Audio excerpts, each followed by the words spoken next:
MLB The Show tips, roster predictions for Friday, May 13th. Don't forget the roster updates are now coming out on Friday mornings, same day as the new packs drop in the pack store, which is really great for Diamond Dynasty guys who like to play over the weekend. So as we get into the roster predictions for this week, I've got some names like Anthony Rizzo, Chris Bryant, Robinson Cano. I want to talk about why they should go up or maybe why they shouldn't. And we're going to get into that with the roster predictions. Thanks for all your upgrade and downgrade suggestions on Twitter this week. That was really helpful as I did my research, and it was helpful to see what you guys thought. So let's see how we compare. We'll kick it off with catcher, and we're going to end with relievers. Starting at catcher, Russell Martin, -2, only hitting 163 on the season for the Blue Jays, no home runs. JT Realmuto, Marlins catcher, +2, hitting 300 against right-handed pitchers, so I could see a little more contact versus righties coming. That's where I really see it in MLB The Show 16. Jumping over to first base, we got Anthony Rizzo of the Cubs. I give him a +0. What does that mean? Well, I put Rizzo on here because he's worth watching. He's trending up. His contact versus righties is doing well, but he's still terrible against lefties this year, so that could actually drop. With all that said, the power's there, so there's an outside chance he goes up +1, and that would make him a diamond. It's worth noting, but in my opinion, probably a better chance he doesn't change at all. And the same could really go for Adrian Gonzalez, hitting in the mid-200s against righties and lefties, but he's got a long track record of success, so I wouldn't be surprised if he just stays the same as well. But the Devs have been kind of savage this year. They're not messing around. They don't mind downgrading even the best players out there. So how about Hanley Ramirez of the Red Sox? +1, hitting over 300 against righties with a nice hot streak lately. I think he could see an upgrade, maybe more than one. Now Chris Carter, I'm getting tired of putting him on this list. He's still hitting 280 against righties. That contact has to be going up sooner or later. The power is legit. All right, new guy on the list, San Francisco Giants first baseman Brandon Belt, +1 at age 28.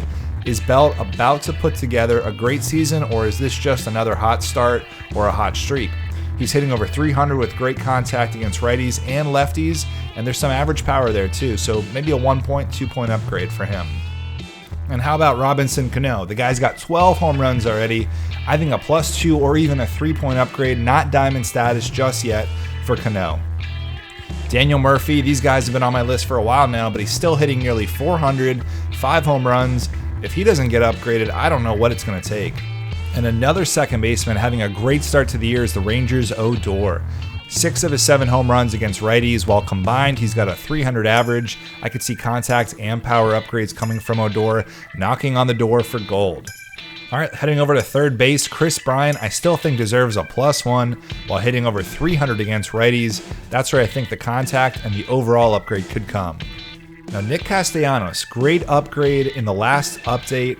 Could he get another +2? I think so, hitting a ridiculous 450 against right-handed pitchers, total 7 home runs, one of the hottest hitters in baseball, but also one of the luckiest. His BABIP is through the roof. It's going to come down, and he doesn't walk much, so that's the only knock where I could see developers saying, like, look, we upgraded him once, let's see if he keeps it up or if that starts to come down.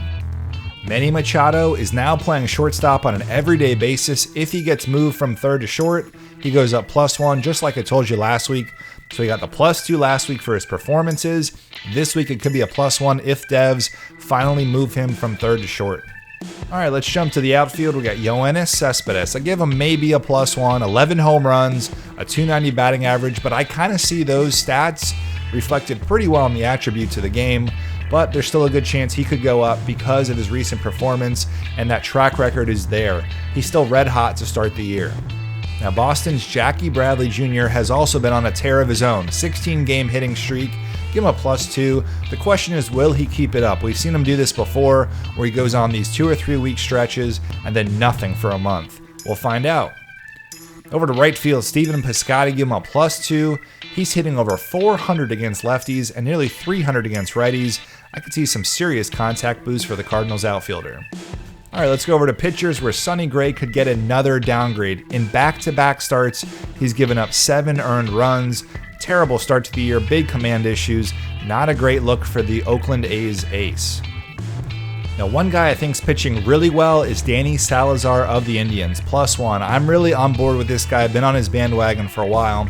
When you shut down the reigning World Series champs in the Royals over 7 innings, and he's got 9 strikeouts against them, and your season ERA is under 2, you're ready for an upgrade in my book. Steven Matz has been rolling. Give him a +3. Now, he had a terrible first start of the year, 7 earned runs, but since then, he's gone 5-0 and only allowed a total of 4 earned runs. Really nice upgrade is on the way for Matz.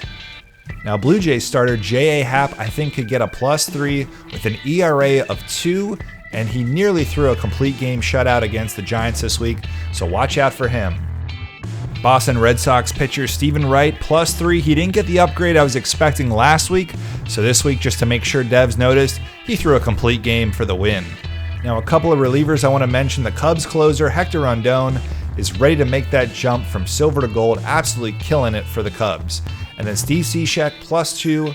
Cishek has been fantastic all year, saving 10 of 11 games for the M's.